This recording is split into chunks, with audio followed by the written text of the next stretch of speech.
Ma femme m'a dit, si tu n'aimes pas les blagues grossières de mon ami, tu peux payer et partir. J'ai répondu, merci pour l'option. Puis je me suis levé, j'ai pris mes clés de voiture et je suis sorti du restaurant. Elle a cru que je plaisantais, jusqu'à ce que ses amis s'essoufflent en réalisant que je n'avais payé que mon repas. Tu sais, on dit qu'on peut identifier le moment précis où sa vie bascule à jamais? Ouais. Eh bien, la mienne s'est déroulée autour d'une salade César et de cocktails hors de prix au Romano Steakhouse sur Fifth Street. Je m'appelle Lucas Harlow. J'ai 29 ans et je suis un travailleur manuel. Ce qui, apparemment, me rend vulnérable à toutes les blagues. D'après l'équipe de ma femme, ce mardi soir était censé être spécial. Marina venait d'être promue au poste de responsable marketing senior dans son entreprise, et honnêtement, j'étais extrêmement fier. Elle se démenait depuis des mois, à faire des nuits blanches, à flatter les bonnes personnes, à gravir les échelons de l'entreprise, ce qui me fait franchement tourner la tête. Mais bon, elle le voulait. Elle l'a eu. Et je me suis dit que ça méritait une fête. Alors, j'ai réservé chez Romano. Pas vraiment donné, mais Marina a toujours eu des goûts de luxe, et je n'allais pas lui organiser une fête chez Applebee's. J'ai payé l'addition pour toute la bande sans même y réfléchir à 2 fois. Moi, Marina, et ses 3 meilleures amies, Céleste, Tara et Harley. Ces femmes étaient proches depuis la fac, et Marina a toujours clairement fait comprendre qu'elles étaient offertes en formule tout compris. Tu épouses Marina, tu as droit à toute l'expérience des sœurs de sororité, que ça te plaise ou non. Et, mon Dieu, je commençais vraiment à détester ça. On n'avait même pas 10 minutes pour les amuse-gueules. Je parle de la sauce aux épinards et aux artichauts qui n'avaient même pas encore fait le tour de la table que Céleste a décidé d'ouvrir la bouche. Elle a ce sourire qui ne lui atteint jamais les yeux, tu sais, comme si elle avait toujours une blague interne dont tu n'es pas membre. Tu travailles toujours avec des fils, Lucas, dit-elle en faisant tournoyer sa fourchette comme si elle dirigeait un orchestre. Ça doit être sympa d'avoir un travail aussi basique. Le mot « basique » flottait dans l'air comme un paix à l'église. Vraiment classe, non? Je veux dire, je suis électricienne diplômée. J'ai mon propre camion, des clients réguliers, et je gagne bien ma vie en m'occupant des lumières de cette ville. Mais apparemment, ça ne fait pas le poids face aux conneries d'entreprise que ces femmes prennent pour du vrai travail. Tara a sauté sur l'occasion, parce que Dieu nous garde de laisser Céleste s'amuser toute seule. Oh, et tout ce bric-à-brac que tu ramasses dans ton garage? Lucas, combien de motos cassées te faut-il? Elle a ri comme si elle venait de raconter la blague la plus drôle depuis Dave Chappelle. Le truc, c'est que ce ne sont pas des motos cassées. Ce sont des projets de restauration. Des motos classiques que je ressuscite parce que je me soucie vraiment de l'artisanat et de l'histoire. Mais essayez d'expliquer ça à quelqu'un qui pense que tout ce qui est plus vieux que l'iPhone de l'année dernière est nul. J'ai regardé Marina, attendant qu'elle dise quelque chose. N'importe quoi. Peut-être dis donc, c'est de mon mari que tu parles. Ou même juste un changement de sujet. Au lieu de ça, elle était assise là, un petit sourire aux lèvres, sirotant son vin comme si elle regardait une sitcom légèrement amusante. Elle ne me défendait pas, n'était pas mal à l'aise, juste amusée. C'est là que Harley a décidé de m'attaquer à la gorge. Harley est la pire du groupe. Elle a cette fausse voix doucereuse qu'elle utilise juste avant de dire quelque chose de vraiment vicieux.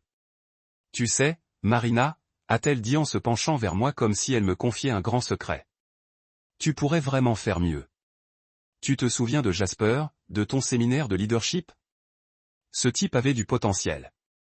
Jasper, un financier aux discours éloquents, qui a apparemment fait forte impression lors du séminaire d'entreprise de Marina le mois dernier. Marina avait parlé de lui à plusieurs reprises, de son intelligence, de sa réussite, de sa Tesla et de son logement dans un de ses lofts chics du centre-ville. Un vrai gagnant, j'en suis sûr. Le silence s'est installé à la table pendant 2 secondes.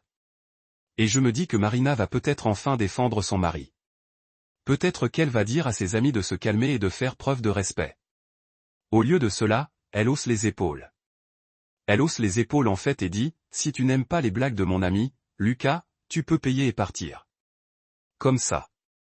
26 ans quand on s'est rencontrés, 31 maintenant, 5 ans de mariage, et voilà ce que je comprends. Non pas que ce ne sont que des blagues. Non pas qu'ils ne veulent rien dire, mais payer et partir comme si j'étais une sorte de domestique qui aurait abusé de son droit à la table des grands. Vous savez ce qui est drôle?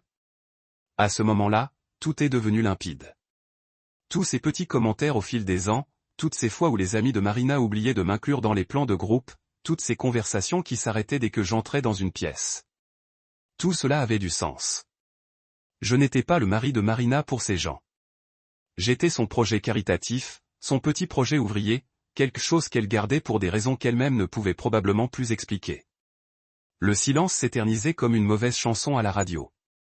Céleste affichait un sourire narquois derrière son verre de martini.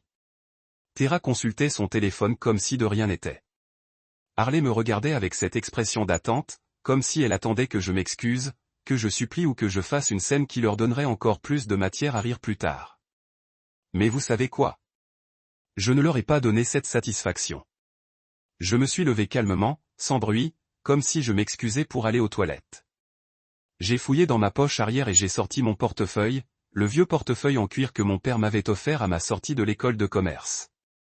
J'ai compté exactement $62, de quoi payer mon repas, mes boissons et un bon pourboire pour notre serveur, qui ne méritait pas de se faire avoir juste parce que les amis de ma femme sont des êtres humains insignifiants. J'ai posé l'argent sur la table, juste à côté de mon assiette à peine touchée. C'est pour la mienne, ai-je dit d'une voix ferme. Marina a levé les yeux au ciel, comme si j'étais dramatique. J'ai murmuré quelque chose à voix basse, disant que je l'avais embarrassé, mais je n'ai pas répondu, je n'ai pas discuté, je n'ai pas expliqué, je ne leur ai pas causé la grande crise émotionnelle qu'ils espéraient probablement.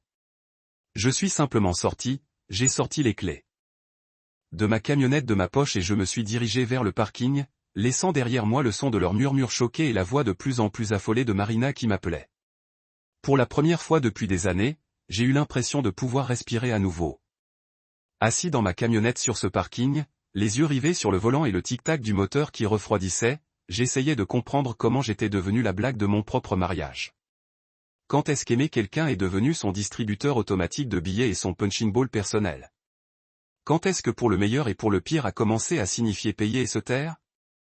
C'est là que mon téléphone s'est mis à vibrer. Il s'illuminait comme un foutu sapin de Noël, mais je n'étais pas encore prête à affronter ce cirque. D'abord, il fallait que je me remette les idées en place et que je comprenne ce qui venait de se passer. Le parking de Romano était un de ces pavés de briques sophistiqués avec des petites lumières décoratives accrochées entre les sapins. Du vrai luxe qui coûtait probablement plus cher à installer que ce que la plupart des gens gagnent en un mois. Plutôt approprié, en fait, puisque ce soir-là, tout était une question d'apparence et de rivaliser avec des gens qui pensent que l'argent les rend meilleurs que tout le monde. J'étais assise là, dans mon F-150, le même pick-up que je conduis depuis 6 ans maintenant. Il a quelques bosses et rayures, certes, mais il roule à merveille et il est payé. Quelque chose que je pensais important avant. Marina faisait toujours de petites remarques à ce sujet, surtout quand on s'arrêtait à côté des voitures de luxe de son ami. Il est peut-être temps de changer de véhicule, chérie, disait-elle, comme si mon camion la gênait par sa simple existence. Mais vous savez quoi?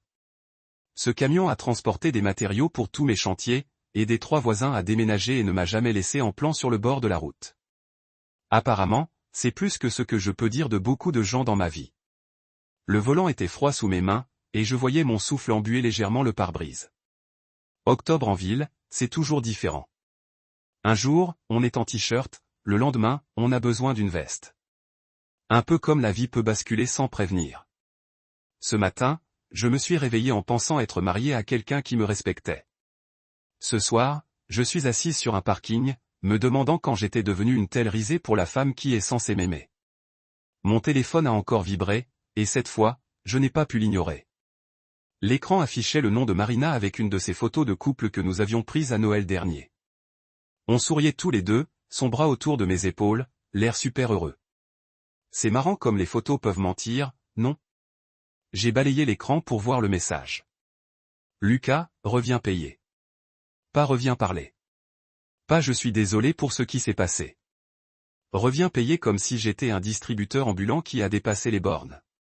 Le texto suivant est arrivé une trentaine de secondes plus tard. Ce n'est plus drôle. Marrant, ma belle. Je ne cherchais pas à être drôle. J'essayais de conserver le peu de dignité qu'il me restait après m'être fait griller par ta bande de filles méchantes pendant près d'1 heure. Il n'y a rien de drôle à regarder sa femme assise là comme une statue pendant que ses copines vous déchiquettent pour le sport.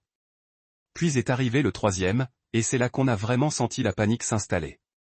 Tu vas vraiment nous laisser comme ça? Les laisser comme quoi exactement? Avec une facture pour des misères de prix et des cocktails avec les conséquences naturelles de leur propre méchanceté? Ouais, Marina, je suppose que oui. J'ai longuement scruté ces messages, observant les petits points apparaître et disparaître tandis qu'elle tapait et effaçait. Tapait et effaçait. Une partie de moi, celle qui avait été formée pendant 5 ans de mariage à être le pacificateur, celui qui s'excuse, celui qui arrange toujours les choses, voulait y retourner. Vouloir déposer ma carte de crédit et faire comme si de rien n'était, parce que c'est ce que j'ai toujours fait. C'est ce que font les bons maris, non? Ils prennent les choses en main. Ils ne font pas de scène. Ils n'abandonnent certainement pas leur femme avec une addition de dîner. Mais assis là, dans le silence de mon camion, avec le bruit étouffé de la circulation et les rires lointains de la terrasse du restaurant, quelque chose de différent. Quelque chose avait changé en moi quand Marina m'avait dit de payer et de partir, et je n'arrivais pas à m'en défaire. C'était comme si un interrupteur avait été actionné, ou peut-être qu'une porte s'était ouverte que je ne pouvais plus refermer. Pour la première fois depuis des années, je ne pensais plus à ce que je devais faire ni à ce qu'on attendait de moi. Je réfléchissais à ce que je voulais faire. Et ce que je voulais, c'était partir. Alors, je l'ai fait. J'ai tourné la clé, écouté le grondement de mon vieux pick-up, et j'ai conduit lentement, prudemment, comme si je transportais quelque chose de fragile qui risquait de se briser si j'allais trop vite. Peut-être que c'était le cas. Peut-être que ce que je transportais était le dernier fragment de ce qui avait maintenu mon mariage ensemble, et je ne voulais pas qu'il vole en éclats avant d'avoir le temps de comprendre ce que cela signifiait. Le drive-in du centre-ville était paisible comme je ne l'avais pas connu depuis des mois. Pas de Marina qui racontait ses histoires de bureau ou qui me demandait de m'arrêter quelque part pour récupérer quelque chose qu'elle avait oublié. Pas de radio qui jouait la musique pop qu'elle insistait. Pas de précipitation pour aller où que ce soit ou pour être quelqu'un d'autre que moi-même. Juste moi, mon pick-up, et les lumières de la ville défilant comme un film que je regardais au lieu d'y vivre. Je me suis retrouvé à prendre le chemin le plus long, à traverser des quartiers que je connaissais mieux avant de me marier et de passer tout mon temps libre chez Marina. Puis notre appartement, entouré de ses amis, de ses projets et de sa vision de ce à quoi notre vie devrait ressembler. Ces rues me semblaient familières d'une manière qui m'a surprise. Comme retrouver un vieil ami dont on avait oublié l'absence. Mon téléphone n'arrêtait pas de vibrer, mais je ne regardais pas. Quoi que Marina ait à dire, je pouvais attendre que je trouve ce que j'avais à lui dire en retour. Parce que pour la première fois depuis longtemps, j'avais l'impression d'avoir peut-être quelque chose d'important à dire. Quelque chose qui m'appartenait, plutôt qu'une simple réaction au drame qui m'entourait. Le truc, c'est que quand on arrête enfin de courir vers quelque chose, on commence à remarquer ce qu'on a fui. Et, mon frère, je commençais tout juste à comprendre à quelle vitesse et à quelle distance je courais pour moi-même. Marcus, qui est mon meilleur ami depuis que nous étions tous les deux apprentis chez Henderson Electric il y a 7 ans. Ce type a un 6e sens pour les gens. Il peut repérer à des kilomètres, et il n'a jamais eu peur de le dire. Alors, quand je me suis présenté à son appartement à 21h30 un mardi soir, l'air d'avoir été renversé par un camion, il m'a regardé et m'a dit, « Tu as mis du temps. » Pas de question, pas de drame. Il s'est juste écarté et m'a laissé entrer comme s'il m'attendait depuis des mois. C'est Marcus, c'est ça. Un franc-parler qui ne perd pas de temps en politesse quand il y a des choses sérieuses à régler. Son appart, c'est un 2 pièces correct à Riverside. Rien de luxueux, mais propre et confortable. Le genre d'endroit où l'on peut vraiment se détendre au lieu de s'inquiéter de faire une auréole sur une table basse hors de prix ou d'abîmer des coussins qui coûtent plus cher que la mensualité de la plupart des gens.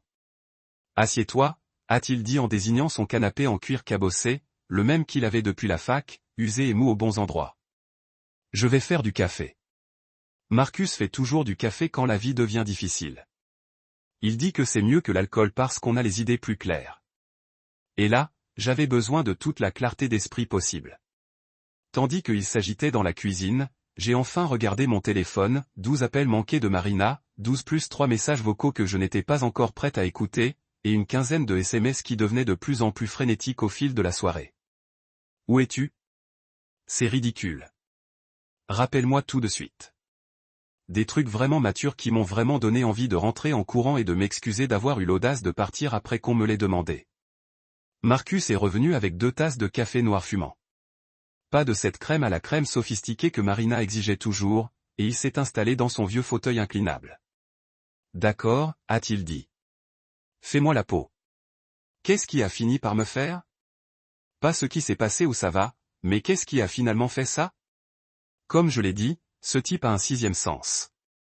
Alors, je leur ai tout raconté, le dîner, les blagues, Marina assise là comme si elle regardait Netflix au lieu de voir son mari se faire démolir par sa bande de filles méchantes. Comment elle se moquait de mon travail, de mes loisirs, de toute mon existence comme si j'étais une sorte de charité. Et comment Marina, ma femme, la femme censée me soutenir, m'a dit de payer et de partir alors que j'avais enfin l'air de pouvoir me défendre. Marcus écoutait sans m'interrompre, secouant parfois la tête ou émettant un de ces sons dégoûtés qu'on émet quand on entend quelque chose qui vous énerve vraiment. Quand je suis arrivé à la partie sur la réaction de Marina, il a vraiment ri. Pas un rire joyeux, mais un de ces rires amers qu'on a quand quelque chose de terrible prend tout son sens. Tu te souviens quand ils ont dit que le mariage de ta sœur était mignon pour un événement à prix réduit? Il a dit quand j'ai eu fini. J'étais juste là, mec. Ta sœur était magnifique, la cérémonie était parfaite, et j'ai passé toute la réception à faire des blagues sur le lieu et la nourriture. Ou que dire du toast d'anniversaire de ton père l'année dernière? Ils ont ri de son accent comme s'il était un comique plutôt qu'un homme qui s'était démené pour offrir une vie meilleure à sa famille. Le truc, c'est que je m'en souvenais.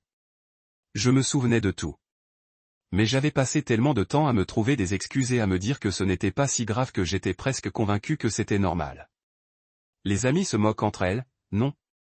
C'est comme ça que les femmes sont entre elles, non. Sauf qu'elles ne se moquaient pas de moi comme une amie. Elles me dénigraient comme si j'étais leur divertissement. Marina n'a jamais rien dit. Je l'ai dit à Marcus, et même le dire à voix haute me faisait me sentir pathétique. Elle laisse faire. Mon frère, a dit Marcus en se penchant en avant sur sa chaise. Elle ne laisse pas faire. Elle encourage. Tu crois qu'elle continuerait à faire ces conneries si elle les empêchait ne serait-ce qu'une fois? Ces femmes suivent son exemple. Et son exemple, c'est que tu es une proie facile. Pendant qu'on était en parlant, mon téléphone s'allumait comme une boule à facettes. Plus d'appels, plus de SMS, et maintenant les amis de Marina s'en mêlaient aussi. Céleste m'a envoyé un message passif-agressif sur la communication et les solutions. Tera m'a transféré un article sur les hommes et l'intelligence émotionnelle que je n'avais absolument pas demandé. Mais la vraie gagnante, c'était Harley. Cette nana m'a même envoyé une demande 20 mots de $150 pour détresse émotionnelle.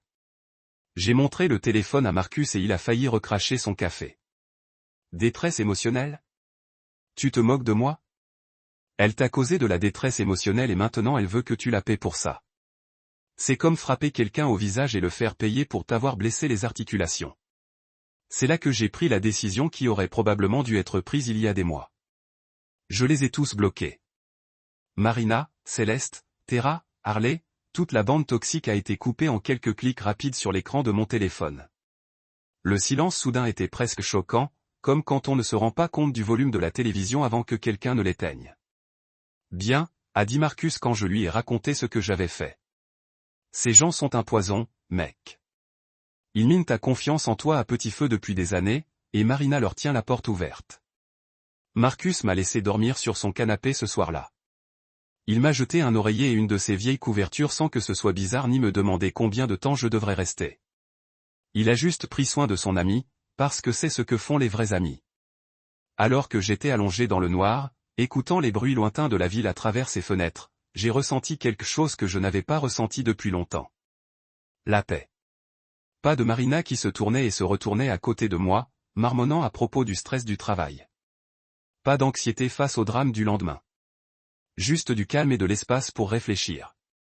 Et la certitude qu'au moins une personne dans ma vie se souciait vraiment de moi en tant qu'être humain plutôt que d'un portefeuille ambulant.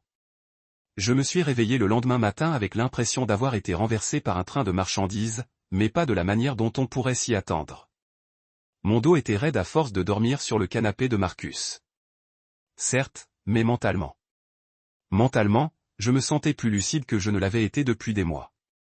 Se débarrasser des personnes toxiques, c'est comme enfin retrouver une bonne nuit de sommeil après des semaines d'insomnie. On ne se rend compte de l'épuisement qu'une fois que le poids est levé. Marcus était déjà parti travailler quand je me suis levé vers 19h, ce qui était typique de lui. Ce type a toujours été matinal, probablement hérité de son père, qui dirigeait une petite entreprise de construction avant de prendre sa retraite. Il avait laissé un mot sur le comptoir de la cuisine, de son écriture grinçante. Le café est prêt.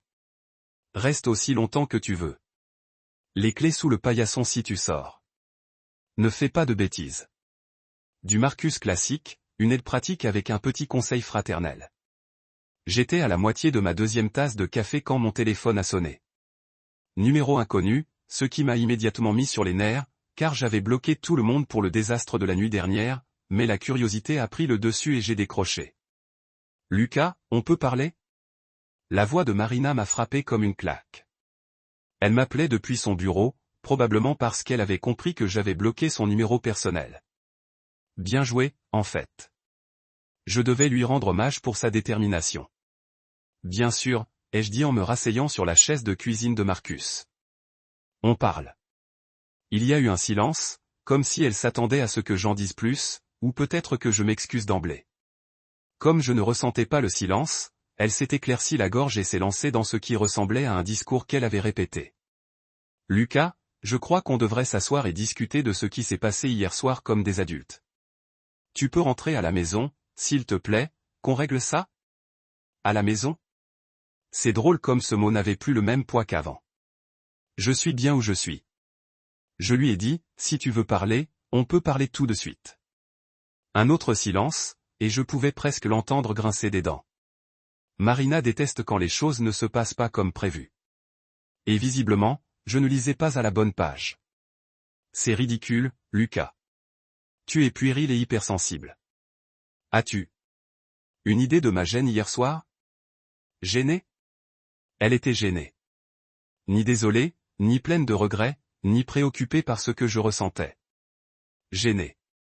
Comme si mon départ était pire que de rester assise là, comme un mannequin, pendant que ses amis m'utilisaient comme cible. Tu étais gênée, ai-je répété. Et j'entendais ma voix prendre cette tension qu'elle a quand j'essaie de ne pas perdre mon Marina, ton ami a passé 1 heure à me démolir et tu m'as dit de payer et de partir. Qu'est-ce que tu t'attendais à ce que je fasse exactement ? Je m'attendais à ce que tu sois adulte. Elle a craqué. Et il y avait ce ton. Celui qu'elle utilise quand elle pense gagner une dispute en parlant plus fort. Il plaisantait, c'était juste une blague. Lucas, tu sais comment ils sont.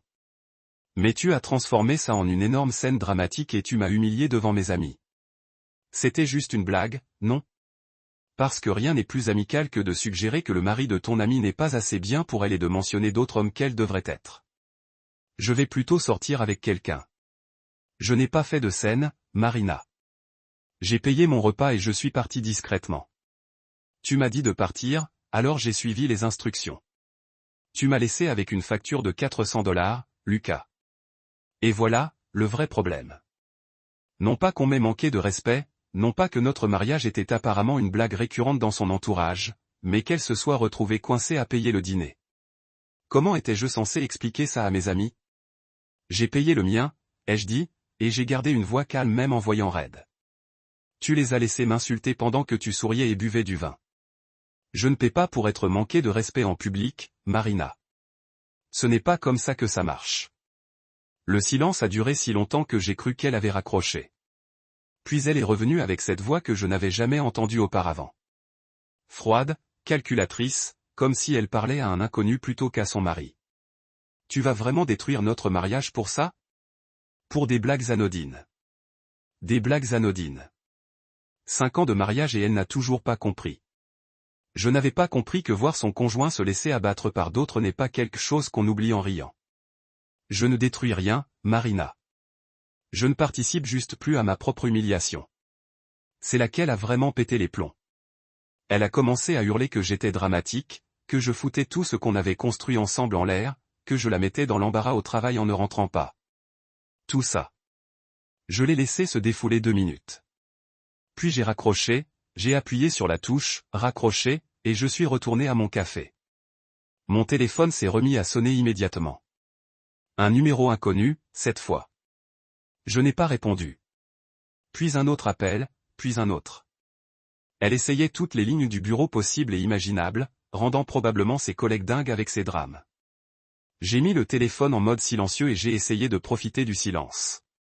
Mais quelque chose de bizarre s'est produit. Vers midi, j'ai reçu un SMS d'un numéro que je ne connaissais pas. Bravo, mec. J'ai entendu ce qu'ils ont dit sur toi. Ils complotent quelque chose. Restez vigilants. C'était signé de la simple lettre O. Omar devait être Omar. Le petit ami de Harley. Je l'avais croisé quelques fois lors de sorties entre amis. Il avait l'air plutôt bien, mais il avait toujours l'air mal à l'aise avec la bande de Marina. Un peu comme moi, à bien y penser. Deux types qui sortaient avec des femmes qui nous traitaient comme des complices plutôt que comme des partenaires. Le fait qu'il me contacte pour me mettre en garde contre un quelconque complot m'a fait mal au cœur. Mais qu'est-ce qu'il complotait encore? Le message d'avertissement d'Omar me trottait dans la tête comme une boule de flippé, alors j'ai décidé de faire un saut à l'appartement pendant que Marina était au travail pour récupérer d'autres affaires. Mieux valait découvrir quel genre de complot il mijotait avant que ça ne me morde. En plus, j'avais besoin de vêtements qui ne sentent pas l'adoucissant de Marcus et de mes bonnes bottes de travail, que j'avais bêtement laissées derrière moi dans ma hâte de filer. Le premier signal d'alarme m'a frappé avant même d'arriver à la porte d'entrée. Il y avait une pancarte jaune vive collée au bois. Un de ces trucs officiels qui vous font mal au cœur avant même de le lire. Plainte pour tapage. Violation des conditions du bail en gros caractères gras. Apparemment, la soirée entre filles organisée par Marina et son équipe après mon départ avait été suffisamment bruyante pour que les voisins appellent la direction de l'immeuble pour se plaindre. La classe. J'ai utilisé ma clé pour entrer. Et bon sang, on aurait dit qu'une tornade avait balayé l'endroit. Des bouteilles de vin partout, des vides qui roulaient sur le parquet. L'une d'elles était tachée d'un rouge foncé, visiblement renversée et jamais nettoyée. Des boîtes de plats à emporter d'au moins 3 restaurants différents étaient éparpillées sur le comptoir de la cuisine, certaines encore à moitié pleines et commençant à sentir mauvais. Des vêtements étaient étalés sur les meubles, comme s'ils avaient joué à un jeu de déguisement bizarre, et tout le monde riait du vin et du parfum hors de prix dont Harley se pare toujours. Mais le vrai coup de foudre est venu quand je suis entré dans la chambre d'amis où je range mes outils. La pièce était pratiquement vide. Ma boîte à outils, ce grand coffre rouge d'artisan que j'avais mis 3 ans à remplir de matériel de qualité, avait été démantelé comme des vautours. Ma perceuse sans fil avait disparu. Mon multimètre qui m'avait coûté $400 avait disparu. Les pinces à dénuder, le ruban isolant, les testeurs de circuit, les testeurs de prise, bref tout ce qui n'était pas cloué ou trop lourd à porter. $9000 de matériel professionnel que j'avais accumulé en 7 ans de métier avait tout simplement disparu. Je restais planté là, à contempler les étagères vides, avec l'impression qu'on m'avait donné un coup de poing dans le ventre, puis un coup de pied à terre. Ce n'était pas que des outils, c'était mon gagne-pain. Tout électricien sait que ses outils sont sacrés. On ne touche pas aux outils d'un autre, point final. C'est comme voler les couteaux d'un chef ou les clés d'un mécanicien. Sans mon matériel, je ne pouvais ni travailler, ni gagner d'argent, ni prendre soin de moi. Mes mains tremblaient tandis que je sortais mon téléphone et commençais à prendre des photos de la pièce vide. Des preuves. J'allais avoir besoin de preuves pour la suite. Mais d'abord, je devais vérifier l'état de ma moto. On accédait au garage par une porte de la cuisine, et mon cœur battait déjà la chamade en tournant la poignée. Soyez là, s'il vous plaît.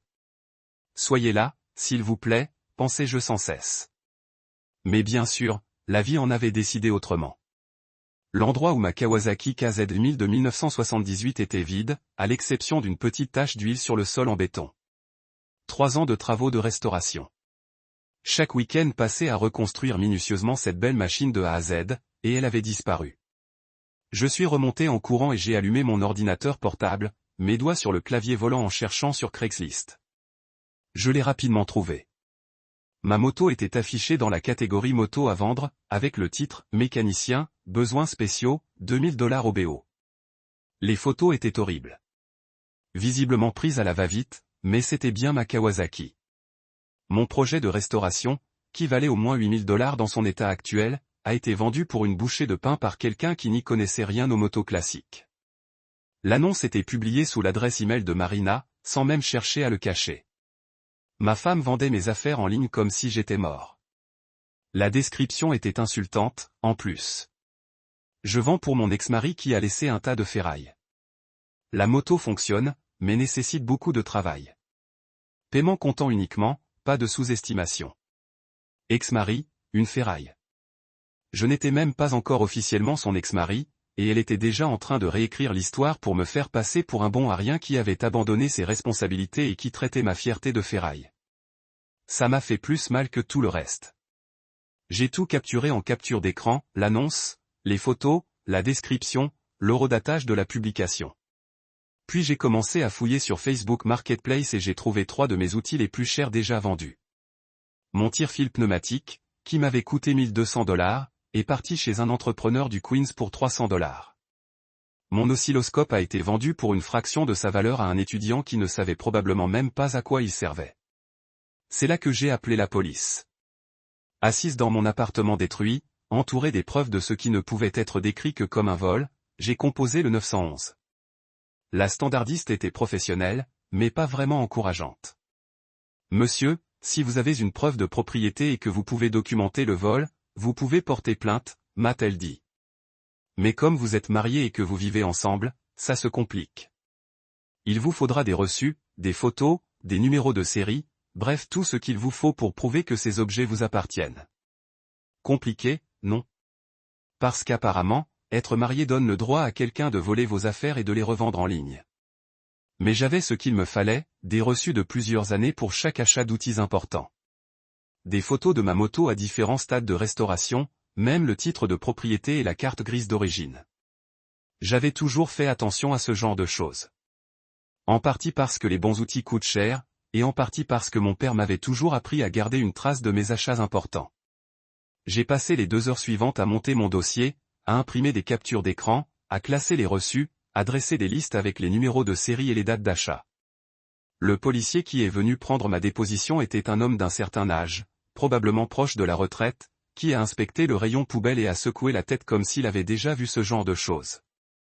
Les situations familiales sont toujours compliquées, m'a-t-il dit en notant des informations dans son petit carnet. Mais le vol est un vol, peu importe qui le fait. Vous avez une bonne documentation ici. Je recommanderais de faire en sorte que vos propriétés restantes soient sécurisées dans un endroit sûr avant que toute autre chose ne disparaisse. De bons conseils. J'ai chargé tout ce que je pouvais m'intégrer dans mon camion. Des vêtements, des papiers importants, les quelques outils qui étaient trop valables pour avoir survécu à Marina. Pick-up. Madame Chin avait toujours été gentille avec moi. Habituellement interrogée sur mon travail et complimenté mon camion lorsqu'elle m'a vu dans le parking. Très fort hier soir. La police est venue 2 fois. 2 fois. La célébration de Marina avait été si hors de contrôle que les flics devaient revenir. Et ici, je pensais que c'était juste une plainte de bruit. Je déménage, Madame Chin. Je lui ai dit, désolé pour tous les ennuis. Elle secoua la tête et fit que cette peau sonne les dames plus âgées quand elles désapprouvent quelque chose. Cette femme, elle apporte un mauvais genre d'amis. Toujours bruyant, toujours impoli dans le couloir. Vous méritez mieux, Lucas. Même les voisins pouvaient voir à quoi. Je serais aveugle depuis des années. L'équipage de Marina n'était pas seulement toxique pour moi, ils étaient toxiques pour tout le monde autour d'eux. Madame Chin m'a donné son numéro de téléphone et m'a dit d'appeler si j'avais besoin de quelqu'un pour garantir le type de locataire que j'avais été. Bon homme, comme vous ne devriez pas avoir à faire face à ce non-sens, a-t-elle déclaré. Continuer de cet appartement pour ce que j'espérais serait la dernière fois, je ressentais quelque chose que je ne m'attendais pas soulagement. Ouais, j'étais énervé par mes outils et mon vélo. Et oui, toute cette situation allait être un cauchemar à régler légalement, mais pour la première fois depuis des années, je ne marchais pas sur des coquilles d'œufs ou ne me demandant pas dans quelle humeur Marino serait quand je suis rentré à la maison. Je ne planifiais pas ma soirée autour du drame de son ami ou de son stress de travail. J'étais à peine de retour chez Marcus, essayant toujours de traiter toute la situation du vol lorsque mon téléphone a sonné. L'identifiant de l'appelant a montré une gestion immobilière Patel et mon estomac a immédiatement chuté. Monsieur Patel était notre propriétaire, un gars décent qui avait toujours été juste avec nous, mais les propriétaires n'appellent généralement pas uniquement pour discuter. Cela allait être à propos de cet avis de plainte de bruit que j'avais vu enregistré à la porte. Lucas, mon ami, la voix de Monsieur Patel portait ce ton patient qu'il a utilisé alors qu'il essayait d'être diplomatique au sujet de mauvaises nouvelles. J'espère que tu vas bien. J'ai besoin de vous parler de l'appartement. Bien sûr, Monsieur Patel. Que se passe-t-il? Je le savais déjà, mais parfois vous devez laisser les gens raconter leur histoire. Eh bien, il y a eu beaucoup de troubles la nuit dernière. Plusieurs plaintes de bruit d'autres locataires et la police ont été appelées 2 fois. Ce matin, Marina est venue à mon bureau et m'a dit que vous aviez déménagé en permanence et qu'elle veut que votre nom soit retiré du bail. C'était là. Marina essayait de m'effacer de l'appartement de la même manière qu'elle essayait de m'effacer de sa vie. Le problème était que mon nom était sur ce bail tout autant que le sien et j'étais celui qui s'assurait que le loyer était payé à temps chaque mois au cours des 2 dernières années. Monsieur Patel, je n'ai pas déménagé en permanence. Je reste temporairement ailleurs en raison de problèmes conjugaux, mais j'y vis toujours et je suis toujours responsable du bail. Il était silencieux pendant un moment et je pouvais l'entendre mélangeant des papiers sur son bureau. Marina semblait très certain que vous n'étiez plus intéressé par l'appartement. Elle a dit que vous aviez abandonné vos responsabilités. Abandonné mes responsabilités. À droite. La femme qui vient de vendre $9000 de mes outils sans autorisation donnait des conférences sur les responsabilités abandonnées. Monsieur Patel, j'étais là cet après-midi à collecter mes effets personnels. J'ai vu l'avis de la plainte du bruit. Que s'est-il passé exactement la nuit dernière? Plusieurs locataires ont appelé la gestion des bâtiments sur la musique forte, les hurlements et ce qui sonnait comme des meubles déplacés à toutes les heures. Madame Chin en 4B a déclaré qu'il y avait du vomi dans le couloir ce matin. Le rapport de police mentionne les dommages matériels possibles et l'intoxication publique. Sa voix est devenue plus sérieuse. Lucas, dans 15 ans de gestion immobilière, je n'ai jamais eu de telle plainte à votre sujet. Vous avez toujours été calme, respectueux, rapide avec le loyer. C'est très préoccupant. Cela m'a frappé dans l'intestin. Voici un gars qui m'avait connu comme locataire pendant 2 ans, qui m'avait vu aider les voisins âgés avec leur épicerie, et qui ne se plaignait jamais de quoi que ce soit, et maintenant il devait faire face au rapport de police et aux dommages matériels à cause des amis de Marina. Monsieur Patel, j'ai quitté ce dîner vers 8h30 hier soir et je suis allé directement chez mon ami. Je n'étais pas impliqué dans ce qui s'est passé après cela. Je vois plus de papier mélangeur de papier. Marina a également mentionné quelque chose sur les factures non rémunérées et les litiges financiers. Elle semblait penser que vous n'étiez plus capable de remplir vos obligations. Factures non rémunérées. C'était riche provenant de la femme qui avait maximisé 2 cartes de crédit sur les vêtements et les traitements de spa au cours des 6 derniers mois. Monsieur, je n'ai jamais été en retard avec le loyer ou les services publics. Ma moitié a toujours été payée à temps, et j'ai des dossiers bancaires pour le prouver.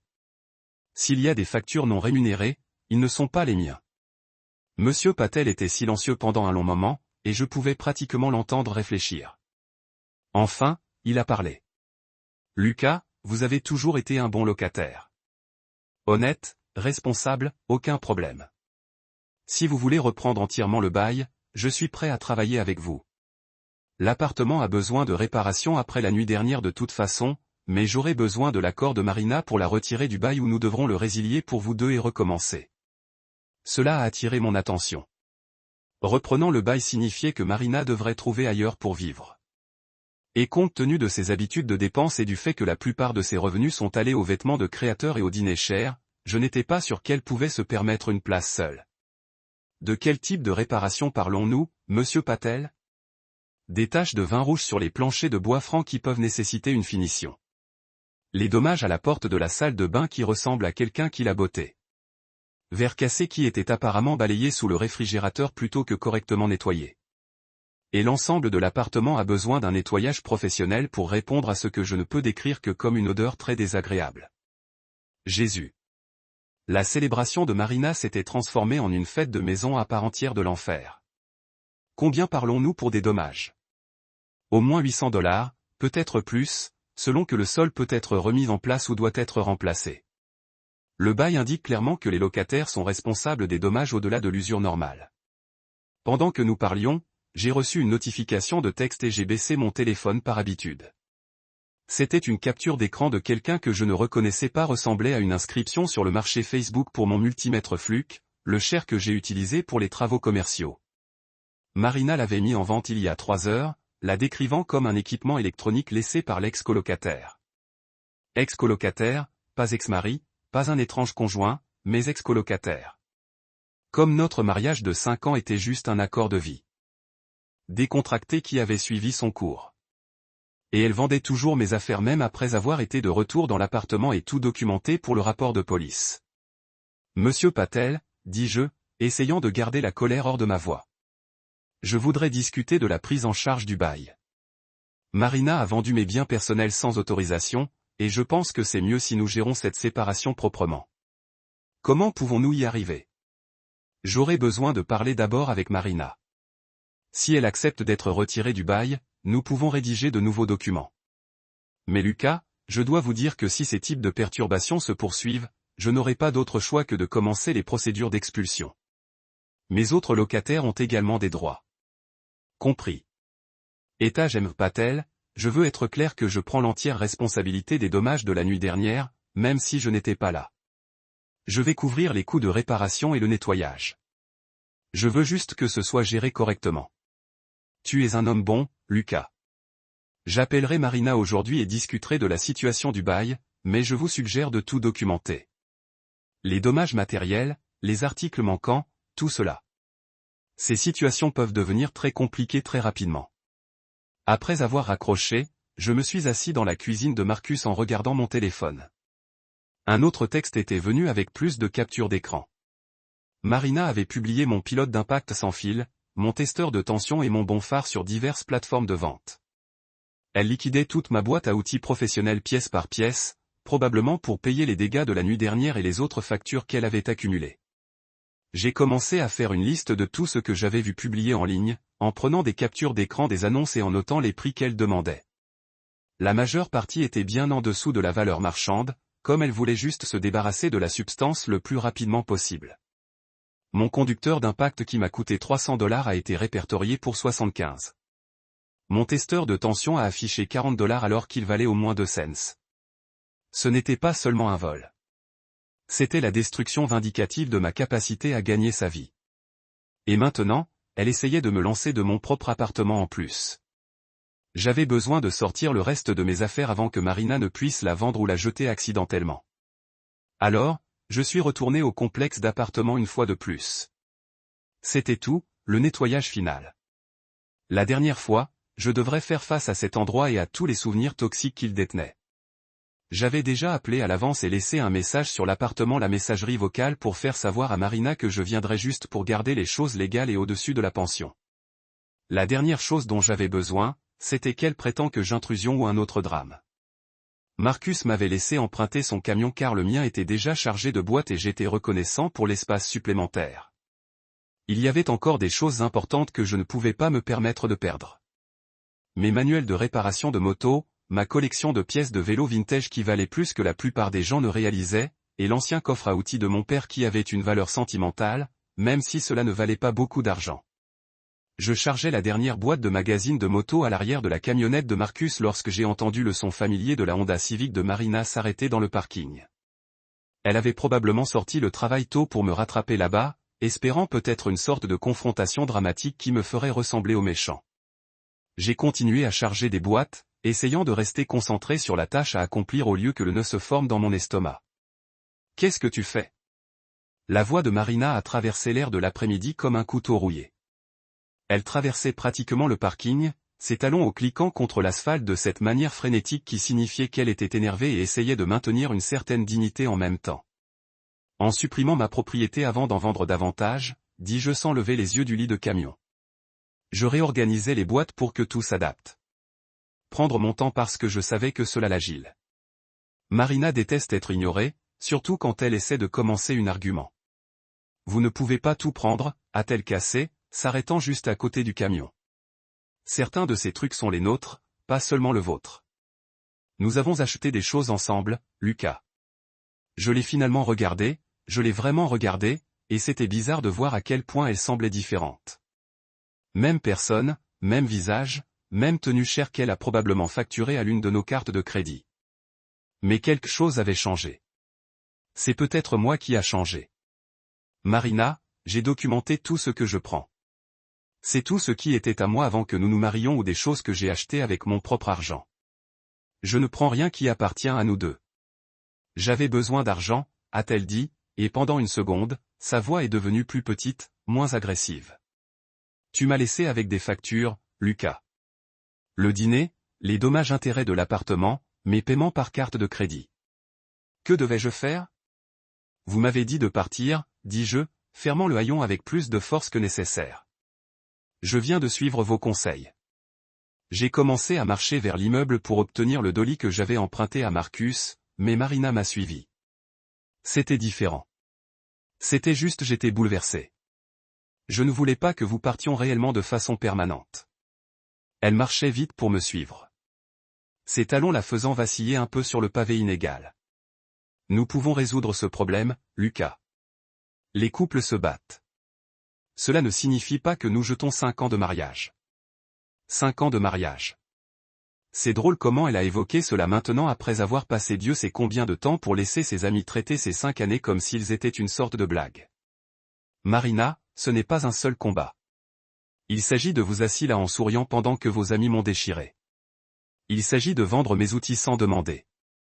Il s'agit de vous dire au propriétaire que j'ai abandonné mes responsabilités lorsque vous êtes celui qui a saccagé l'appartement. C'est à ce moment-là que Céleste s'est présentée parce qu'elle l'a fait. Marina doit avoir appelé à la sauvegarde la seconde où elle a vu mon camion dans le parking. Céleste est sortie de sa BMW trop chère avec des lunettes de soleil qui coûtent probablement plus cher que le loyer de la plupart des gens. Il semble qu'elle auditionne pour une émission de télé-réalité sur des gens horribles. Waouh, a dit Céleste, croisant les bras et frappant une pose comme elle posait pour Instagram. Le bricoleur jette vraiment son mariage sur une blague. Elle avait ce sourire narquois sur son visage, le même qu'elle avait porté au dîner lorsqu'elle faisait des fissures sur mon travail de base. Je ne lui ai même pas répondu. Ne lui a pas donné la satisfaction de me retirer ou de commencer une scène dramatique, elle pourrait probablement diffuser en difficulté à ses disciples. Au lieu de cela, j'ai continué à charger mes affaires, la traitant comme si elle faisait partie du paysage. Cela semblait la faire chier plus que tout retour que j'aurais pu trouver. Lucas, s'il vous plaît, dit Marina. Et maintenant, elle commençait à sembler désespérée. Pouvons-nous en parler comme des adultes? Sans tout ce drame, j'ai fermé la porte du camion et je me suis tourné pour les faire face. Marina avait l'air frénétique, son maquillage parfait commençant à courir un peu dans la chaleur de l'après-midi. Céleste avait l'air ennuyée de ne pas jouer avec le spectacle qu'elle essayait de présenter. Et moi? Je me sentais plus calme que je ne l'avais fait depuis des mois. J'ai fini, Marina, dis-je, et ma voix était stable comme un rocher. J'ai fini d'être la punchline. J'ai fini de payer pour être manqué. J'ai fini de prétendre que c'est quelque chose que ce n'est pas. Tu vas vraiment vous éloigner de tout ce que nous avons construit ensemble? Demanda Marina, et elle semblait en fait une blessure, comme si elle ne comprenait pas comment nous en étions arrivés à ce point. Nous n'avons rien construit ensemble. Je lui ai dit, vous avez construit une vie où j'étais le personnage de soutien dans votre histoire où j'étais le gars qui a payé les factures et a fixé des choses et est resté silencieux pendant que vos amis faisaient des blagues sur ce que vous avez épousé. Marina a commencé à pleurer alors. Le genre de pleurs qui est probablement authentique, mais également calculé pour rendre l'autre personne coupable. 5 ans, Lucas. 5 ans. Et tu vas juste jeter le tout? Je ne jette rien, dis-je, entrant dans le siège du conducteur du camion de Marcus. Je prends enfin quelque chose que j'aurais dû attraper il y a longtemps. Qu'est-ce que c'est? Demanda-t-elle à travers ses larmes. Mon respect de soi. Je suis parti sans regarder en arrière, laissant Marina debout dans ce parking avec son ami toxique et ses larmes de crocodile. Pour la première fois depuis des années, j'avais l'impression de conduire vers quelque chose au lieu de s'enfuir. Les jours suivants ont été comme regarder une maison de cartes s'effondrer au ralenti, et j'avais des sièges au premier rang pour tout le putain de spectacle. Cela a commencé par un appel de Monsieur Patel 3 jours après ma dernière confrontation avec Marina dans le parking. Lucas, mon ami, a-t-il dit, et je pouvais entendre l'épuisement dans sa voix. J'ai servi Marina avec un préavis au quitté. Elle a 14 jours pour remédier aux violations du bail et payer des dommages-intérêts où elle doit quitter les locaux. Apparemment, Marina avait tout essayé pour éviter de prendre des responsabilités. Elle avait affirmé que les dommages étaient préexistants, que les plaintes de bruit provenaient de voisins vindicatifs, que je devais payer pour tout, car j'étais techniquement encore en bail. Mais Monsieur Patel était en gestion immobilière depuis 15 ans, et il avait vu toutes les excuses du livre. Elle a également essayé de me convaincre que vous aviez verbalement accepté de couvrir tous les coûts, a-t-il poursuivi. Quand j'ai demandé cet accord par écrit, elle est devenue très, comment dire difficile. Je pourrais imaginer que Marina devienne difficile à être impliquée beaucoup de voix élevées, les demandes de parler au superviseur et des menaces concernant les avocats qui ne se sont jamais matérialisés incident, elle devrait en prendre soin. Les murs. partie des dommages. Mais le vrai drame se produisait avec le groupe d'amis de Marina et je recevais des mises à jour via Omar qui serait devenu ma source non officielle d'intelligence. Il s'avère que la nuit où je suis sorti avait été le début de la fin de toute leur équipe toxique. Omar avait finalement grandi d'une épine dorsale et avait jeté Harley après avoir trouvé leur groupe discuter sur son téléphone. Mec, il m'a envoyé un texto. Vous devriez voir certaines des choses qu'ils ont écrites sur nous. Harley m'a appelé un espace réservé jusqu'à ce que quelqu'un de mieux arrive et a dit qu'elle ne sortait avec moi que pour les dîners gratuits et les billets de concert.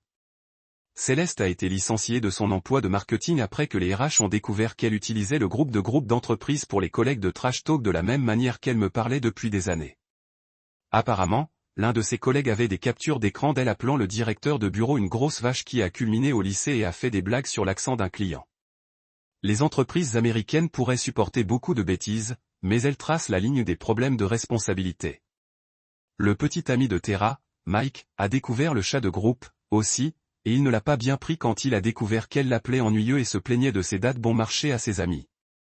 Il a rompu avec elle par SMS, ce qui était probablement plus considéré qu'elle ne le méritait, et a quitté leur appartement partagé ce week-end. Sans petits amis pour aider à diviser les factures et à couvrir leur mode de vie coûteux, tout l'équipage se débattait financièrement. Céleste ne pouvait pas se permettre son loyer sans son emploi et a dû remonter avec ses parents à 32 ans. Tara surfait sur couche avec diverses connaissances, brûlant des amitiés aussi vite qu'elle avait brûlé sa relation. Et Harley travaillait dans un café et publiait des citations agressives passives sur les faux amis sur les réseaux sociaux. La meilleure partie était de les regarder se tourner les unes contre les autres. Sans une cible commune comme moi pour les unir, ils ont commencé à utiliser leur tactique méchante pour les filles. Harley a blâmé Céleste d'avoir ruiné la dynamique du groupe en se faisant virer. Céleste a blâmé Tara d'être trop évidente sur ses fouilles d'or. Tara a blâmé Marina pour avoir commencé tout ce drame en ne gardant pas son mari en ligne. Marina était coincée au milieu de tout cela. Réalisant soudain que la loyauté était une rue à sens unique avec ses femmes. Quand elle avait besoin d'aide à quitter l'appartement, aucun d'eux n'était disponible. Quand elle avait besoin de quelqu'un pour écouter son histoire sobable sur son mariage, ils étaient trop occupés à faire face à leur propre catastrophe relationnelle. Le groupe d'amis qui avait semblé si serré, si incassable, s'est effondré plus vite qu'un cookie périmé. Pendant ce temps, je commençais à reconstruire ma vie pièce par morceaux, et c'était sacrément bien. La vie sans Marina et son cirque toxique, c'était comme passer enfin une bonne nuit de sommeil après des mois d'insomnie. J'ai trouvé un appartement silencieux d'une chambre à Riverside, environ 10 minutes plus près de mes principaux sites d'emploi, et la différence était incroyable. Le loyer était de $300 de moins que ce que j'avais payé pour ma moitié de l'ancien endroit. Les voisins étaient des gens normaux qui ont dit bonjour dans les couloirs, et personne ne organisait des fêtes à vide qui se sont terminées par des visites de police. L'appartement était simple mais propre. Plancher de bois franc qui n'avait pas de tache de vin, une cuisine cela s'est en fait utilisé pour la cuisine au lieu de stocker des conteneurs à emporter, et un salon où je pouvais regarder ce que je voulais à la télévision sans recevoir de conférences sur mon goût de base dans le divertissement. Plus d'émissions de conception à domicile, plus de télé-réalité sur les riches femmes de maison ne se battant rien. Just Sport Center et de vieux films qui ne m'ont pas obligé à se soucier de la célébrité qui sortait quelle autre célébrité. La plupart des soirées, je me dirigeais vers le garage de Marcus pour travailler sur le Kawasaki. J'avais réussi à retrouver le gars qui l'a acheté à l'annonce Craigslist de Marina. Et après avoir expliqué la situation, il était suffisamment décent pour me le vendre pour ce qu'il avait payé. Il s'est avéré qu'il était lui-même un mécanicien et a compris à quel point il serait nul de perdre un projet de restauration dans lequel il avait mis des années. De bonnes personnes existaient toujours, apparemment. Travailler sur le vélo était thérapeutique d'une manière que j'avais oubliée. Mettre MES main, résolvant des problèmes mécaniques, ramenant quelque chose de rompu à la vie. Cela m'a rappelé pourquoi je suis tombé amoureux de la réparation des choses en premier lieu. Pas de drame, pas d'attitude, juste la satisfaction honnête de faire fonctionner quelque chose de mieux que ça l'a fait avant. J'avais ramassé des emplois électriques supplémentaires le week-end, reconstruisant lentement ma collection d'outils avec le paiement de l'assurance de ma demande de vol. Le rapport de police avait en fait aidé plus que ce à quoi je m'attendais. Le fait d'avoir des documents officiels a fait en sorte que la compagnie d'assurance prenne ma réclamation au sérieux et j'ai pu remplacer la plupart de mon équipement professionnel. En quelques mois, Omar et moi avions commencé à traîner régulièrement, à saisir des bières après le travail et à parler de tout, sauf nos ex-petites amies. Il s'est avéré que nous avions beaucoup de choses en commun au-delà de la simple fréquentation des femmes qui ne nous respectaient pas. Il était également en moto. Avait un Yamaha, il pensait à restaurer et nous passions des heures dans le garage de Marcus, travaillant sur nos vélos et tournant-le sur des trucs de gars normaux. Tu sais ce qui est bizarre? Omar a déclaré qu'un vendredi soir, me passait une clé pendant que j'adaptais les carburateurs du Kawasaki. J'ai l'impression de pouvoir respirer à nouveau.